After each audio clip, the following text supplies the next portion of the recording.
Returning to 1940 and the war years, Dill Castle took a direct hit in October by a bomb which destroyed the east side of the castle. This part was demolished and never rebuilt. It was most likely the intention of the Germans to take out the twin guns that were stationed near the castle at that time. My father wrote several articles of his time in the war period, some of which I will recall from here on. In 1942, tip and run raids were frequently taking place. Spitfires were patrolling our shores in pairs and were known as Gert and Daisy. One fine afternoon, 2 Spitfires were circling a wreck in the Downs and collided with each other. These were never seen again. The Moretta, which was wrecked on the Fork Spit, was a frequent target. She was used for bombing practice by our aircraft. Air raid sirens went off throughout the day and night, and during the wartime, on some starlight nights, the sky was a spectacular sight, with bombers and fighting planes running in the skies above our town. The first air raid on Dill took place around 7 AM on Sunday morning in 1940. Enemy aircraft could be heard overhead, flying above the low cloud. Anti-aircraft guns went into action and bombs fell over a wide area of the town. Redstall's furniture shop in Blenheim Road was all but destroyed, and number 122 and 129 were destroyed. 6 people were injured.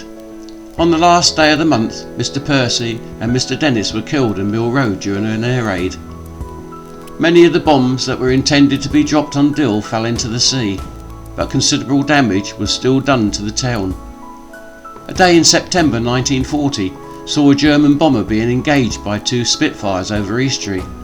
The bomber eventually crashed near Millbank Cottages. 3 of the crew bailed out and were arrested when they landed. The 4th member of the bomber's crew was found dead in Knowlton Woods. These flights were common in the early years of the war.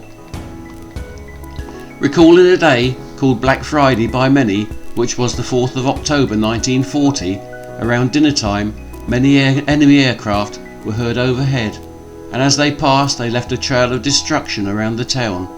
8 people died in this raid and several were injured. The Victory in Middle Street and 4 houses south of Short Street were destroyed.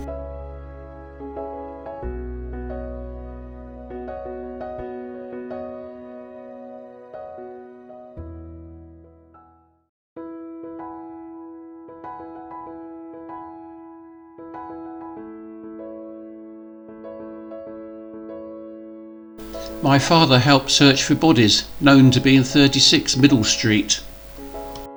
Bombs fell close to the Methodist Church, taking several properties out.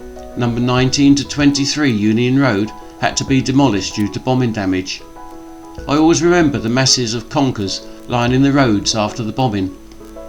A week after this, another bombing raid took place, and bombs could be heard dropping around the town and in the sea, when suddenly several fell in the High Street near Westminster Bank, taking out Golden Wines and several other shops.